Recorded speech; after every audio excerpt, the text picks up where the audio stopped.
Hello everyone, I welcome you all in my YouTube channel. So in this video we will discuss about Raman spectroscopy. The quantum theory of Raman spectroscopy. अगर हम compare करें Raman spectroscopy को other branches of spectroscopy के साथ, तो आपको एक जो डिफरेंस मेन यहाँ पर देखने को मिलेगा वो ये है कि जो रमन स्पेक्ट्रोस्कोपी है it deals with scattering of light, right. Mainly यहाँ पर स्कैटरिंग ऑफ लाइट पे जो है ये डील करता है and not with its absorption. When a light fall on molecule, two type of collision can occur. कौन कौन से कोलिजन है? एक है आपके पास इलास्टिक कोलिजन और दूसरा होगा आपके पास inelastic collision. Elastic collision में क्या होगा आपके पास, यह लेट से मॉलिक्यूल, इसमें इंसिडेंट हो रही है रेडिएशन, हम मान के चल रहे जो लाइट इसमें इंसिडेंट हो रही है इसकी जो फ्रीक्वेंसी है लेट से वो है न्यू आई, और इसकी जो एनर्जी है उसको मान के चलो ई है आपके पास। तो जो स्कैटर करेगी रेडिएशन आपके पास, उसकी भी जो फ्रीक्वेंसी होगी वो उतनी ही होगी जितनी कि इंसिडेंट रेडिएशन की होगी, यानी कि v i equals to v emitted, या फिर वी ई लिख लेते हैं हम इसको क्योंकि एमिट हो रही है, तो वी एमिटेड, एंड इसको हम रिले स्कैटरिंग बोलते हैं, तो इसको वी आर भी हम लिखते हैं। कहने का मतलब ये है इलास्टिक कोलिजन में क्या होता है, जो आपके पास मॉलिक्यूल है उसमें जो लाइट पड़ रही है, जितनी फ्रीक्वेंसी उसकी इनिशियली थी लाइट की, अगर वो स्कैटर हो रही है लाइट, तो उस वक्त भी उसकी उतनी ही फ्रीक्वेंसी रहेगी। There are no change in incident radiation, so the line correspond to the this is called Rayleigh line, right. और यहाँ पे ये कंडीशन याद रखनी है आपने, इंसिडेंट रेडिएशन की जो फ्रीक्वेंसी है उसको आप ये इक्वल होगी एमिटेड रेडिएशन की, और इसको हम बोलते हैं न्यू आर, यानी कि रिले स्कैटरिंग, राइट। अगर हम बात करें इन इलास्टिक कोलिजन की, तो ये आपके पास मॉलिक्यूल है, इस मॉलिक्यूल पे इंसिडेंट रेडिएशन पड़ी, इस इंसिडेंट रेडिएशन की जो फ्रीक्वेंसी थी हम मान के चल रहे हैं वी आई थी, इस वी आई को हमने पीछे क्या कंसीडर करके चला हुआ है, v r, nu r, not v, nu i थी, इसको हमने कंसीडर करके चला हुआ है क्या, न्यू आर, रिले फ्रीक्वेंसी।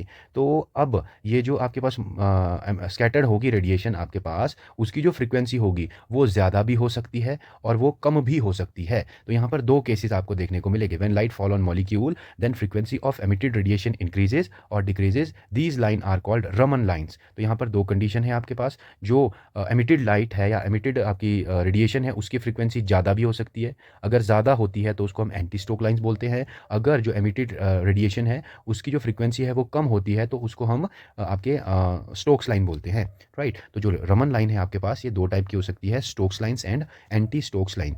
जो इंसिडेंट रेडिएशन होती है उसकी जो फ्रीक्वेंसी है न्यू आई, जिसको कि हम न्यू आर भी कहते हैं, वो ज़्यादा होगी as compare to nu Stokes line, right. तो उसको हम क्या कहेंगे, स्टोक्स लाइन।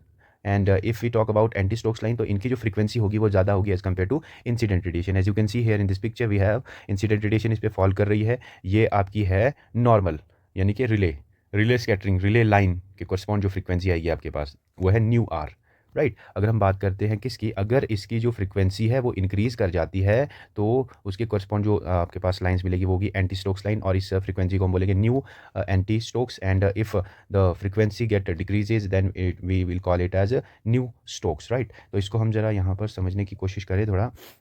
हाँ जी, तो यहाँ पर आपको तीन केसेस देखने को मिलेंगे। केस वन, जब इंसिडेंट रेडिएशन की फ्रीक्वेंसी एमिटेड रेडिएशन की फ्रीक्वेंसी के बराबर हो, राइट। और दो केसेस आपके पास ये देखने को मिलेंगे जब इंसिडेंट रेडिएशन की फ्रीक्वेंसी ज़्यादा हो या तो कम हो एमिटेड आपकी लाइट से, या फिर एनर्जी की टर्म में बात करें तो ऐसे, राइट। Case one refer to Rayleigh scattering and cases 2A and 2B as Raman scattering, right. तो ये है आपके पास रिले स्कैटरिंग और ये है आपके पास Raman scattering. Thus, in relay scattering, the scattered photon has the same frequency or energy as incident photon, as we have discussed. While in Raman scattering, when the photon collide with the molecule, the energy is either transferred to or taken away from molecule, जिसकी वजह से उसकी या तो frequency बढ़ जाएगी या फिर घट जाएगी। The relay scattering and Raman scattering are shown स्कीमेटिकली, यहाँ पर जो है ये दिखाया हुआ है रिले स्कैटरिंग और रमन स्कैटरिंग, इसको समझेंगे हम। The Raman scattering had been predicted by, इसको रहने दो, यहाँ से चलते सीधे।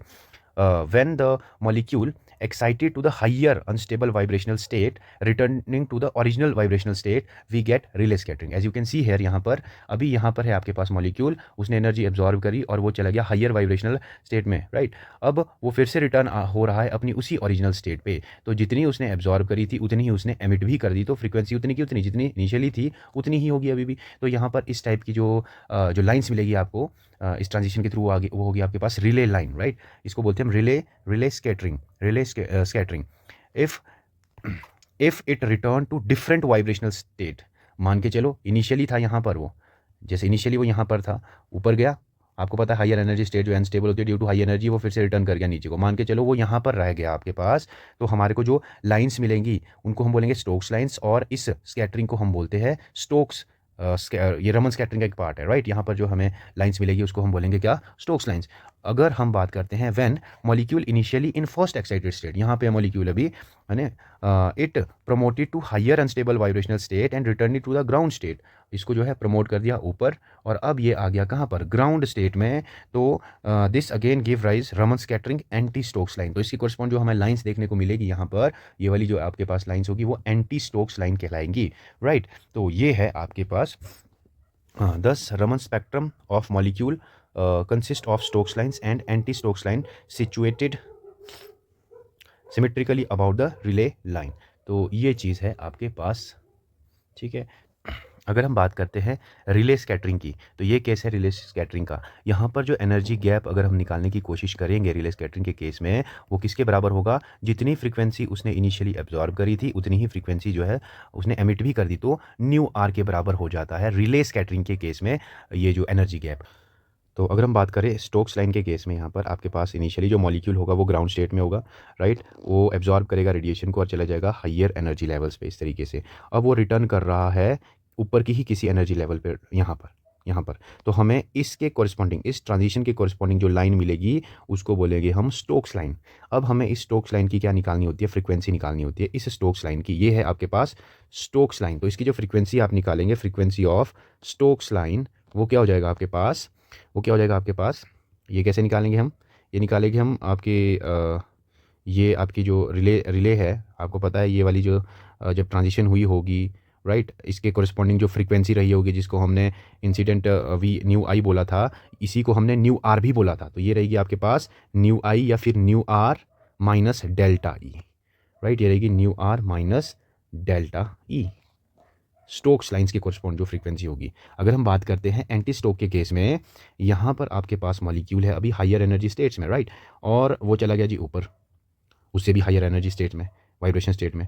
अब जब ये ऊपर गया, अब यहाँ से ये आएगा नीचे, जब भी ट्रांजिशन ऊपर से नीचे की ओर होगी यहाँ पर, तो आपको लाइन मिलेगी anti Stokes line, anti Stokes lines. अब इस एंटी स्टोक लाइन की आपको निकालनी होगी फ्रीक्वेंसी, तो इसकी जो फ्रीक्वेंसी होगी, फ्रीक्वेंसी एंटी स्टोक्स लाइन, ये किसके बराबर होगी, आप देखिए ये निकालनी हमने, तो ये किसके बराबर होगी, ये प्लस ये, राइट, ये प्लस ये, तो ये हो जाएगी आपके पास nu are plus delta E. तो ये चीज़ें हमने यहाँ पर देखनी है।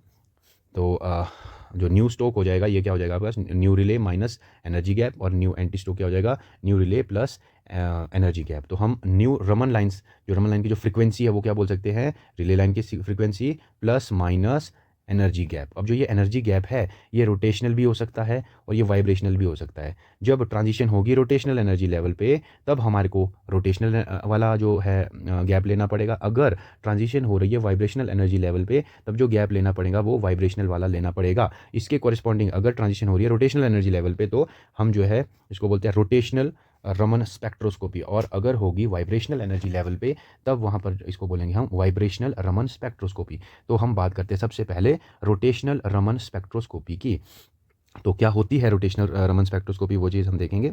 Branch of spectroscopy which deals with the study of interaction of light, कौन सी, ultraviolet light with molecule which result in transition in rotational level and we get Stokes and anti Stokes line, right. तो हम यहाँ इसमें study क्या करते हैं, हम इंटरेक्शन स्टडी करते हैं, किसकी, हम इंटरेक्शन स्टडी करते हैं अल्ट्रावायलेट रेडिएशन की मॉलिक्यूल के साथ, जब उसमें ट्रांजिशन हो जाती है रोटेशनल एनर्जी लेवल पे, और हमें क्या मिलता है, Stokes and anti Stokes line, right. आपको पता है हमने ये चीज़ देखी, nu Raman equals to nu Rayleigh plus minus delta E. अब यहाँ पर इंपॉर्टेंट चीज़ क्या है, Raman rotational spectra deals with homo nuclear diatomic molecule, very very important.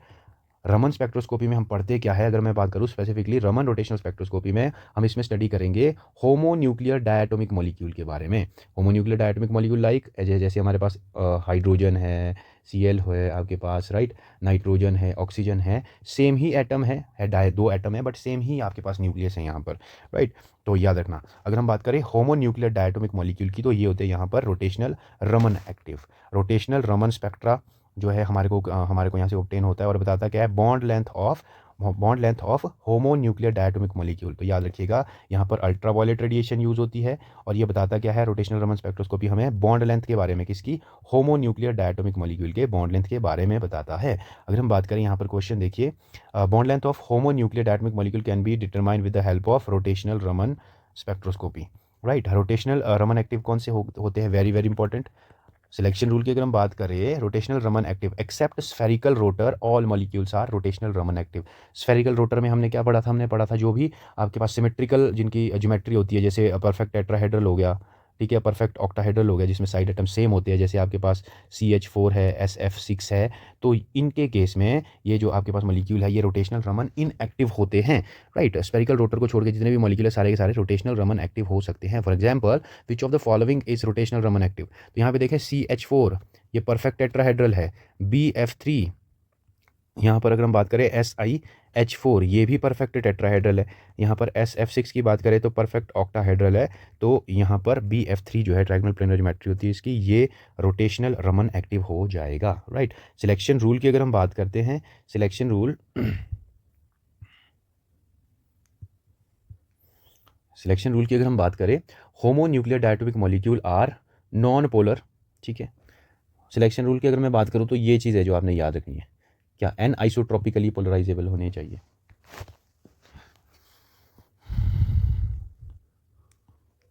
Homonuclear diatomic molecule are non polar, they do not have dipole moment. हमें पता है, अब रोटेशनल स्पेक्ट्रोस्कोपी में तो हम उन मॉलिक्यूल्स को स्टडी करते थे जिनके पास डाइपोल मोमेंट होता है, but homonuclear diatomic molecule they are जिनके पास तो they are non polar and इनके पास डाइपोल मोमेंट होता नहीं है। They then how rotational transition possible, ये क्वेश्चन उठता है कि कैसे होगी फिर रोटेशनल ट्रांजिशन हमारे पास। तो याद रखिएगा, when we induce dipole moment in homonuclear diatomic molecule then they definitely show rotational transition. क्या बोला मैंने, अगर आप इंड्यूस कर रहे हो, नो डाउट यहाँ पर आपके पास हाइड्रोजन है, ये जो बॉन्डेड इलेक्ट्रॉन से बिल्कुल बीच में रहेगा इनके पास, बट अगर आप किसी तरीके से इन इलेक्ट्रॉन्स को किसी एक के ओर शिफ्ट कर लेते हैं तो उस पर आ जाएगा पार्शियल नेगेटिव, इस पर आ जाएगा पार्शियल पॉजिटिव। मतलब अगर आप इंड्यूस करें यहाँ पर पोलैरिटी तो वहाँ पर ट्रांजिशन पॉसिबल है रोटेशनल एनर्जी लेवल में। तो the molecule to rotational active it must be an anisotropically polarizable. अब एन आइसोट्रॉपिकली पोलराइजेबल का क्या मतलब है वो चीज़ समझते हैं। हम एग्जांपल लेके चलेंगे H2 का, हाइड्रोजन का। राइट, व्हेन फील्ड पर parallel to H2 molecule is applied. For example ये है आपके पास हाइड्रोजन।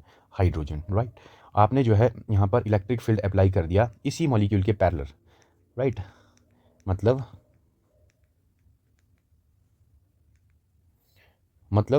यहाँ पर जो इसकी इंटरन्यूक्लियर एक्सिस है वो इस डायरेक्शन में है, और आप आप इलेक्ट्रिक फील्ड भी क्या कर रहे हैं, इसी डायरेक्शन में अप्लाई कर रहे हैं। राइट, यहाँ पे प्लस है, ये माइनस है। अब आपको पता है ये नेगेटिव हो गया यहाँ पर, अब नेगेटिव इस साइड को है और ये इलेक्ट्रॉन है, इलेक्ट्रॉन्स में भी होता है नेगेटिव चार्ज, तो नेगेटिव में हो जाएगा रिपल्शन, जिसकी वजह से जो इलेक्ट्रॉन है ये इसकी ओर शिफ्ट हो जाएंगे थोड़े से, और इस पर आ जाएगा पार्शियल नेगेटिव चार्ज, इस पर आ जाएगा पार्शियल पॉजिटिव चार्ज। तो आपने यहाँ पे इंड्यूस कर दी है पोलैरिटी इलेक्ट्रिक फील्ड के थ्रू। राइट, तो जो पोलराइजिंग एबिलिटी है यहाँ पर उसको हम मान के चल रहे हैं alpha parallel when field perpendicular to H2 molecule is applied. For example let's say we have ये जो इंटरन्यूक्लियर एक्सिस है, अब वो हमने परपेंडिकुलर रख दी है इसके डायरेक्शन ऑफ इलेक्ट्रिक फील्ड के। अगर हम ऐसा करेंगे तो ये जो इलेक्ट्रॉन्स है यहाँ पर ये ना तो इसकी ओर शिफ्ट हो पाएंगे ना ही इसकी ओर शिफ्ट हो पाएंगे। तो पोलराइजिंग एबिलिटी जो होगी जब हमने परपेंडिकुलर अप्लाई करी है इलेक्ट्रिक फील्ड, उसको हम कंसिडर कर रहे हैं अल्फा परपेंडिकुलर से। तो alpha parallel and alpha perpendicular are not equal, इसी कंडीशन को हम बोलते हैं एन आइसोट्रॉपिकल पोलराइजेबिलिटी या फिर एन आइसोट्रॉपिकली पोलराइजेबल। तो अगर ऐसी कंडीशन हो रही है तो हम बोलेंगे कि वो जो मॉलिक्यूल है आपका उसमें पोलैरिटी इंड्यूस हो गई है, वो एन आइसोट्रॉपिकली पोलराइजेबल है और वो रोटेशनल रमन एक्टिव भी होगा। राइट, मॉलिक्यूल की डायरेक्शन बदलने पर जब इंडक्शन की एबिलिटी चेंज हो, मतलब सेम ना हो, एन आइसोट्रॉपिकली पोलराइजेबल का यही मतलब होता है। राइट, अगर जो आपके पास जो पोलराइजिंग एबिलिटी जो पैरेलल थी और पोलराइजिंग एबिलिटी परपेंडिकुलर थी, अगर ये इक्वल हो जाए तो इसको बोलेंगे हम आइसोट्रॉपिकली पोलराइजेबल। जितने भी आपके पास ये स्फेरिकल रोटर होते हैं जो परफेक्ट ऑक्टाहेड्रल परफेक्ट टेट्राहेड्रल होते हैं, उनके केस में जो है आपके पास ये चीज़ देखने को मिलेगी, सभी डायरेक्शन में पोलराइजेबिलिटी सेम हो तो स्फेरिकल रोटर होते हैं वो। राइट, नेट जो आपके पास पोलराइजेशन है वो यहाँ पर 0 रहेगी और ये होते हैं rotational Raman inactive. Except spherical rotor molecule all molecules are Raman rotational active. ये है ग्रॉस सिलेक्शन रूल इसका। जैसे रोटेशनल रमन इनएक्टिव मॉलिक्यूल कौन है इनमें से, रोटेशनल रमन इनएक्टिव पूछा है तो आपने कुछ भी नहीं, स्फेरिकल रोटर ढूंढ लो आप। स्फेरिकल रोटर परफेक्ट टेट्राहेड्रल या परफेक्ट ऑक्टाहेड्रल होगा, तो यहाँ पर परफेक्ट ऑक्टाहेड्रल है SF6, right. Specific selection rule की अगर हम बात करें, डायरेक्ट याद रख लेना आप, यहाँ पर डेल्टा जे, हमें पता है ट्रांजिशन किस में हो रही है, रोटेशनल एनर्जी लेवल्स पे, तो जे से रिप्रेजेंट करते हैं, तो डेल्टा जे इक्वल्स टू 0 + -2, ये रहता है यहाँ पर स्पेसिफिक सिलेक्शन रूल। ये नीचे हमने जो पढ़ा ये था ग्रॉस सिलेक्शन रूल, और ये है आपके पास स्पेसिफिक सिलेक्शन रूल। तो हमें पता है nu Raman line equals to nu Rayleigh ± delta E, जो भी गैप होगा आपके पास यहाँ पे आप निकाल सकते हो। हमें पता है EJ जो है होता है BJ J+1 होता है, यहाँ पर मैं अंदर मल्टीप्लाई कर दूंगा BJ² + BJ², इक्वेशन नंबर 1 मान लो। अब क्योंकि हमें पता है यहाँ पर +2 का जो है चेंज देखने को मिलेगा, तो हम J+2 जो है यहाँ एनर्जी कॉरस्पॉन्डिंग टू J+2 वो देखेंगे, तो EJ+2 क्या हो जाएगा, BJ की जगह J+2 पुट कर दिया, इस वाले J की जगह भी J+2 पुट कर दिया, तो ये हो जाएगा J+2 J+3, और यहाँ पर इसको हमने अंदर मल्टीप्लाई करके बन जाएगा ये। अब हमने गैप निकालना है, गैप कैसे निकालेंगे, हम गैप निकालेंगे EJ+2 - EJ, राइट। तो गैप निकालेंगे EJ+2 - EJ करके, और आपके पास जो फाइनल बचेगा वो बचेगा आपके पास 4BJ + 6B, राइट। डायरेक्ट भी याद रखना है और डिराइव करना भी आपको आना चाहिए। तो एनर्जी गैप जो होता है रोटेशनल रमन आपके रमन लेवल्स के बीच, वो क्या रहेगा आपके पास 4BJ + 6B। तो nu Raman line equal to nu Rayleigh ± 4BJ + 6B। हमने क्या किया है, जो गैप है इसकी वैल्यू यहाँ पर पुट कर ली है। तो अगर हमें चाहिए स्टोक्स लाइन के लिए, पहले स्टोक्स लाइन्स के लिए तो यहाँ नेगेटिव रखेंगे, अगर आपको एंटी स्टोक चाहिए तो यहाँ पर पॉजिटिव रखेंगे। तो for Stokes line nu Stokes equals to nu R minus यहाँ पर 4BJ + 6B। तो फर्स्ट जो स्टोक लाइन होगी, जब आपके पास J की वैल्यू 0 होगी तो यहाँ पे J की वैल्यू 0 पुट कर लेंगे, और यहाँ पर 6B बच जाएगा सिर्फ। तो स्टोक्स लाइन के लिए new R -6B। Second Stokes lines के लिए J की वैल्यू क्या रहेगी आपके पास 1, तो 1 पुट कर लेंगे हम यहाँ पर, तो ये हो जाएगा 4B 6B यानी कि 10B।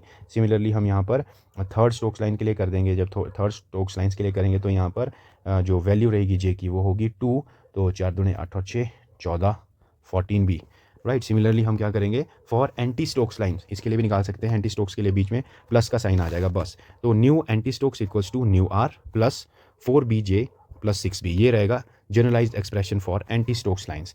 तो फर्स्ट एंटी स्टोक के लिए आपके पास J की वैल्यू 0 होगी, जब J की वैल्यू 0 होगी तो ये पूरा 0 हो जाएगा, बचेगा आपके पास क्या, सिर्फ और सिर्फ 6B, राइट। तो ये रहेगा। सेकेंड एंटी स्टोक लाइन के लिए सिमिलरली J की वैल्यू 1 रहेगी, 1 रहेगी तो आपके पास 10B। Third anti Stoke line के लिए J की वैल्यू 2 रहेगी, 2 होगी तो आपके पास सिमिलरली 16B। सारा सेम वैसा ही है पीछे। तो समरी अगर हम बात करें स्टोक्स लाइन के केस में और एंटी स्टोक्स लाइन्स के केस में, जो जनरलाइज फार्मूला था हमारे पास वो था nu Raman equals to nu R ± 4BJ + 6B। Nu Stokes lines equals to nu R - 4BJ + 6B and nu anti Stokes are equals to nu R + 4BJ + 6B। अगर हम यहाँ पर अभी हमने वैल्यू देखी थी, यहाँ पर फर्स्ट जो स्टोक्स लाइन थी उसकी जो एनर्जी की वैल्यू थी वो इतनी थी, सेकंड की इतनी, थर्ड की इतनी, फोर्थ की इतनी। सिमिलरली जो आपके पास फर्स्ट एंटी स्टोक की जो एनर्जी लेवल था, उसकी जो एनर्जी थी वो थी आपके पास इतनी, सेकंड की इतनी, थर्ड की इतनी एंड फोर्थ की इतनी। तो ये जो Stokes and anti Stokes line है, इनको हम इस तरीके से प्लॉट कर सकते हैं। ये है आपके पास न्यू आर बोलो, न्यू नॉट बोलो या फिर न्यू आर बोलो, रिले लाइन, राइट। तो इस साइड को है स्टोक्स लाइंस और इस साइड को है आपके पास एंटी स्टोक्स लाइंस। तो ये है आपके पास first stock line, second stokes line, third stoke line, fourth stokes line. Similarly first anti stoke, second anti stoke, third anti stoke, fourth anti stokes. तो इनके कॉरस्पॉन्ड ये है आपकी एनर्जीज। तो यहाँ पर इन एंटी स्टोक्स और एंटी स्टोक्स लाइन के बीच का जो गैप है वो बहुत इंपॉर्टेंट है। अगर आप यहाँ पर कैलकुलेट करने की कोशिश करेंगे गैप को, तो आपको पता चलेगा ये है 4B, इसके बीच का भी आएगा 4B, आप निकाल सकते हैं खुद, है ना। जैसे मैं इसका निकालूँ यहाँ पर, तो ये हो जाएगा new not -10B, right, minus new not -6B। तो इस माइनस को मैं अगर अंदर मल्टीप्लाई कर दूंगा तो ये हो जाएगा प्लस। तो न्यू नॉट से न्यू नॉट कैंसिल हो जाएगा, 6B, और ये है आपके पास -10B। गैप आ रहा है आपके पास 4B का, -4B। सिमिलरली यहाँ पर भी अगर आप निकालने की कोशिश करेंगे, यहाँ पर भी जो गैप आएगा आपके पास वो कितना आएगा 4B। बट एक चीज़ नोट करने की बात है, जो फर्स्ट आपके पास जो फर्स्ट लाइन होगी, कौन से वाली, फर्स्ट स्टोक लाइन बोलो या फर्स्ट एंटी स्टोक लाइन बोलो, उनके जो गैप होगा आपके पास रिले लाइन से उनका जो गैप होगा वो होगा 6b, आप निकाल भी सकते हैं, ये होगा 6b। तो याद रखना, for rotational Raman spectroscopy spacing between two Raman lines कितनी होगी 4b। बट हमने रोटेशनल स्पेक्ट्रोस्कोपी में पढ़ा था जो स्पेसिंग होती थी स्पेक्ट्रल लाइंस के बीच में वो कितनी होती थी 2b होती थी। तो ये कुछ इंपॉर्टेंट चीज़ें हैं वो हमने ध्यान रखनी है। अगर हम बात करते हैं, क्वेश्चन है आपके पास, the third and fourth line in the rotational Raman spectrum are separated by 8 centimetre inverse. Third line और फोर्थ लाइन, ये थर्ड है ये फोर्थ है, राइट। तो इनके बीच का हमारे को पता है गैप कितना होता है 4b, और यही दिया हुआ है कितना 8 सेंटीमीटर इनवर्स में। तो हम यहाँ पे हम कर सकते हैं क्या, 4b equals to 8 centimetre inverse, तो b यहाँ से कितना आ जाएगा 2 सेंटीमीटर इनवर्स। एंड हमें पता है b कितना होता है h²/8π²i, ये जूल में है। अगर आप चाहते हो सेंटीमीटर इनवर्स में करना तो इसको hc से मल्टीप्लाई कर देंगे, जब hc से मल्टीप्लाई करेंगे तो ये हो जाएगा इतना, और ये होगा सेंटीमीटर इनवर्स में। तो अब ये b जो है आपके पास, इसकी वैल्यू कितनी आई आपके पास 2 सेंटीमीटर इनवर्स, तो h/8π² mu r²c equals to 2। अब आपने क्या करना, r² को उधर ले जाओ, इसको इधर ले जाओ, तो ये आ जाएगा आपके पास कितना h/16π² म्यू c, और इसको स्क्वायर को पार ले जाएंगे तो ये रूट बन जाएगा। तो राइट, तो ये है। सिमिलरली ये क्वेश्चन देखेंगे, the pure rotational microwave spectrum of XY मॉलिक्यूल the adjacent line are separated by 4 centimetre. Pure rotational microwave spectra है, ओके। तो यहाँ पर आपको 2b गिवन है,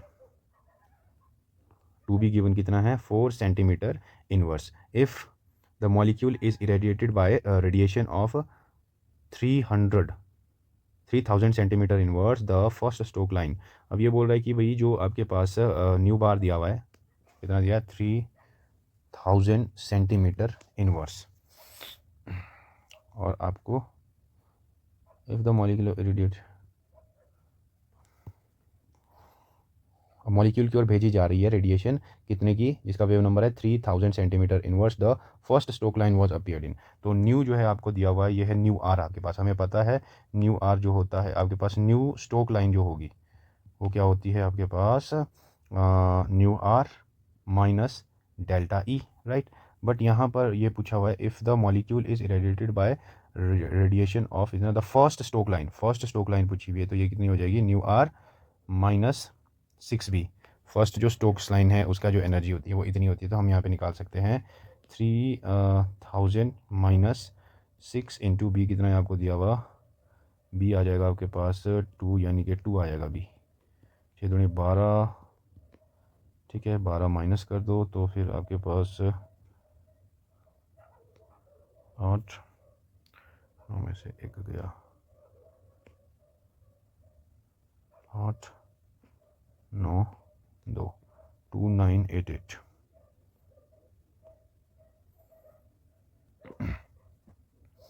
ये 3000 नहीं, ये आपके पास 30,000 होना चाहिए, तब आएगा आपके पास 29988, ठीक है ये 30,000 होगा, राइट।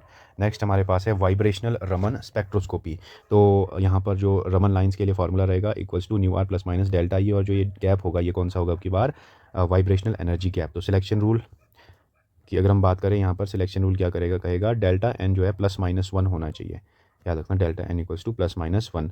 और यहाँ पर जो वाइब्रेशनल एनर्जी लेवल में जब ट्रांजिशन होती है ग्राउंड स्टेट 0 से लेकर 1 में, तो उसके कॉरस्पॉन्ड जो एनर्जी आती थी वो ये थी, फंडामेंटल बैंड की जो आपके पास एनर्जी गैप था वो था ये। तो हमने कुछ नहीं करना यहाँ पर, सिंपली फंडामेंटल बैंड का जो गैप है उसको फिल कर देना है, राइट। अगर स्टोक्स पूछे तो माइनस लगा देना, एंटी स्टोक पूछे तो प्लस लगा देना, राइट। तो ये है आपके पास रमन स्पेक्ट्रोस्कोपी, ये भी हमने कंप्लीट कर चुकी है। तो molecular spectroscopy almost has been finished, right. तो आई होप आप समझे होंगे।